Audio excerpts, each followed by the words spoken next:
Nevada was growing like crazy as it is today. And there were unmet needs, legal needs in the community by whole segments of the population. But what about the students here? And particularly, what about the students who had jobs here, who had families here, who had commitments here that would make wonderful lawyers, but they couldn't do it because they couldn't go to another state to get a law degree? I went to UNLV undergrad and went to the University of Arizona Law School because we did not have a law school here. And it was hard for me. It was hard to leave the state where I lived and to go by myself out of state. A presentation was made by a couple of former state politicians for a for-profit law school. The more we looked into it, the more we knew that that's not what we wanted. There was no reason that we couldn't have our own law school at our own university, UNLV. So we picked the ball up on creating UNLV Law School, and that's the real start. And then I took that to Carol Harder, and she took it from there. If there's a mother of the law school, she's the mother of Boyd Law School. She really made it happen. I wrote her a letter. This wasn't an organized campaign, but I know other people did something similar. Other people reached out to her. Yeah, so early on, there were a lot of lawyers who were against a law school being built here in Nevada. They were afraid of competition, and so there was this, kind of group that was strongly opposed to a law school. And then there's just the difficulty having the president support the law school, raising the money for the law school. There were a lot of impediments early on. The holdback is that we had no building. What we had was an elementary school across the way, right on the way to the airport, with little tiny toilets and little low water fountains. I don't think I could even reach the low water fountains these days, but and that was off-putting to some of the people that had applied. But the guy who stepped up right away and said, I can do that, and I can do it in this amount of time, and I'll have all the people on board in this amount of time, and that was Dick Morgan.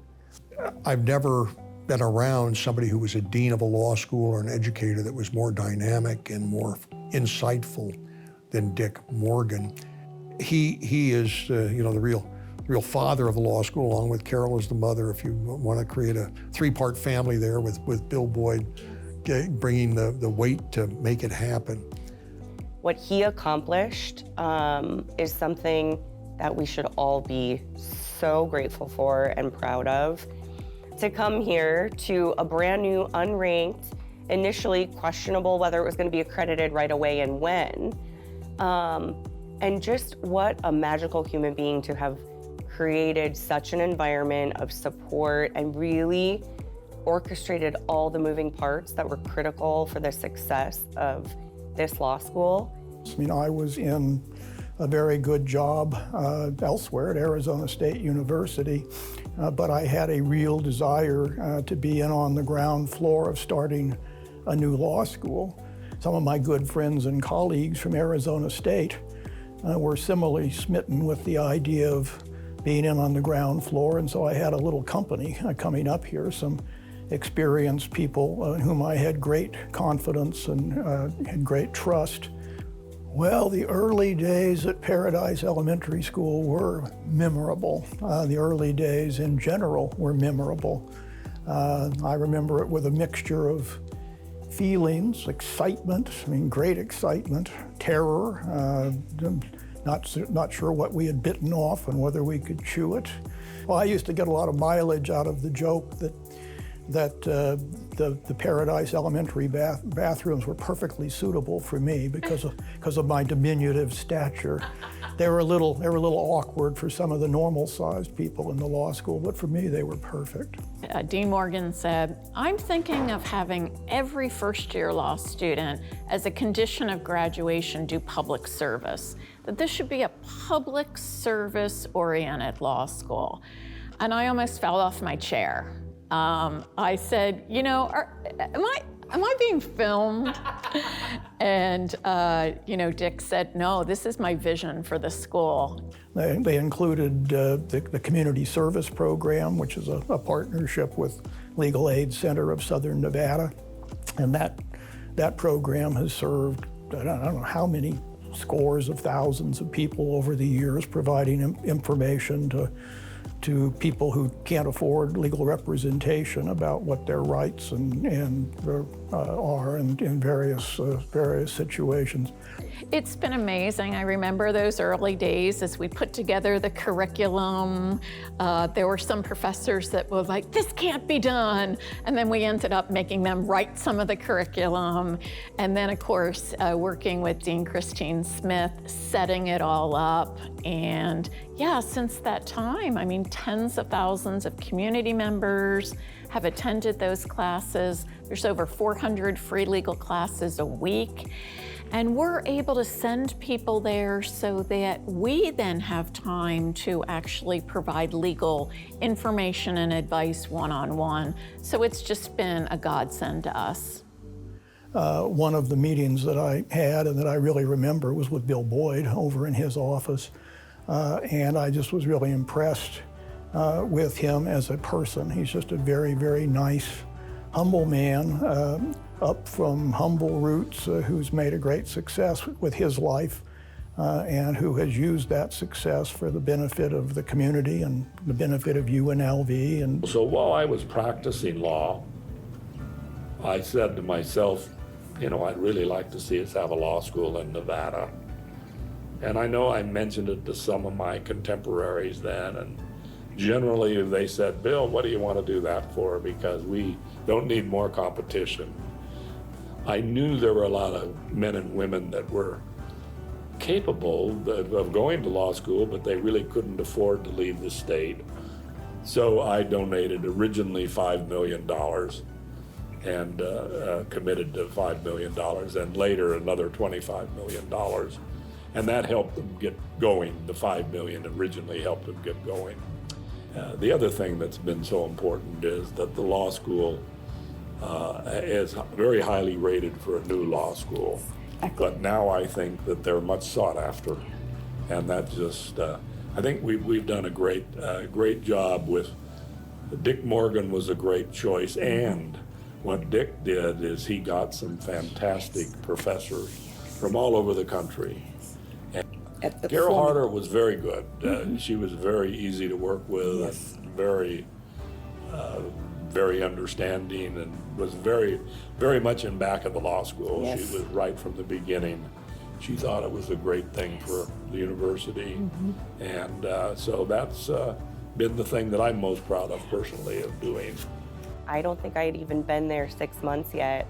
And the phone on my desk rang, and the caller ID comes up and says, Bill Boyd. And I was so nervous to even answer the phone. And I thought, well, maybe it's just his assistant calling from his office. So I answered the phone timidly, and it was him. And he said, Cassie, do you think you have time that you could make to go to lunch with me next week? And here I am, a brand new, baby lawyer at this company, so thankful for this opportunity. And the chairman of the board, who is an incredible idol of all of us because of what he did for this law school, calls and asks if I have time for lunch with him. And that's the human being he is. Well, I think I alluded to it earlier. The part-time program is important because there are a great many potential law students, people that have jobs. And I know you're interviewing some of them that went through that process. And one of the very first ones was one of my law clerks, Rosa Solis Rainey, is a good example, who worked for Bill Boyd. And she was an accountant in Boyd Enterprises. She had 2 children and a husband and a house, and she couldn't go to California or Arizona or Utah to go to law school. She wanted to be a lawyer. And I had seen a lot of injustice growing up. I'd been in Las Vegas since 1973. And, while I loved what I did, I didn't feel like I was making that much of a social impact. And I wanted the opportunity to get the skills learn the skills that I could help people maybe get justice or at least get services that they needed. The law school was very tiny at the time, so you pretty much interacted with everybody because we were in a small space and everybody was all hands on deck for everything. We were an unknown, unaccredited law school working out of a temporary facility that looked more like a penal institution than a law school. And Frank was handed that deck of cards and said, get us a first-year class. And he did. They were the first-year class. I think there were 400 or 500 applications for the spots in the class, and we enrolled 150 people, and some of whom had offers to go to pretty highfalutin law schools, but who chose to come to an unaccredited law school in Las Vegas because of the excitement of it, and to do something for their state and their home. And that charter class and the classes that followed them have gone on to great success in the community. I mean, they're the leaders of today. And it was a big move. I had developed, a lot of relations in northern Nevada. I had a weird allergic condition that only happened at the time in Las Vegas. And so I exchanged emails and calls and visits with Frank Duran in particular a great deal in making the decision. And I have a tendency to really overthink things on the front end, but every scenario came back with Boyd being the best option. It allowed us to have a really unique community of just the law school community of folks. So it was faculty, staff, and students on an island, and it was just us. We didn't have to fight over parking, but we recognized we ran it together. We weren't accredited initially, and so we had to do it together. Most of our professors we were on first name basis with, and it just ended up being a really, really close-knit community because we were so isolated, and that ended up being the best thing, I think, for at least the start of the law school. And what really struck me about the Boyd School of Law that felt like it was really differentiated from all others was the environment. That there were professors around talking to students, interacting with each other. It didn't have the same feeling. Of course, students were busy studying and scurrying between classes, but people looked like they enjoyed being here. I see all that I gained from having those wonderful mentors, so I think having them and the people in the community, like, Barbara Buckley, Carol Harder, who just passed, Judge Pro, all the supporters of the law school, I think we just owe them such a deep gratitude for what they did and for their vision and seeing how important this was to the community. That was one of the things that really drew me here was a clear commitment by the faculty and by Dean Morgan to community service and being a real staple in this community. And, what you see now are judges and U.S. attorneys and, deputy DAs. You have folks all over the place that came out of Boyd. And I think it just speaks to how wonderful of an institution this is, but also how committed to the community that the institution has always been. I think probably at least a third of the bar of the state of Nevada, it's probably more, are Boyd grads. I think the impact of the law school on the university has been marked. It's just been remarkable. It's been transformational in that we now have a place to produce graduates to educate the next generation of leaders. And that's something that we need to be so thankful to Mr. Boyd for, Dean Morgan, and every single person who's put the effort into this school and making the state of Nevada the best. I think it's magic. I think some magic happened with the right people, with the right motives that caused this building, the teachers that are here, the library. I just think it was a coalescence of events at the right time. Because remember, Las Vegas was booming. I mean, it was getting ready to just take off. The credit just goes to so many people, and I'm just honored and proud to have had a little piece of some of that along the way. It's been a delight for me and something you look back at with great satisfaction. The stars aligned for the William S. Boyd School of Law, and it's been an honor to support the school, to watch it grow and to watch all that it has done, and to also see how much it is still capable of providing to this community.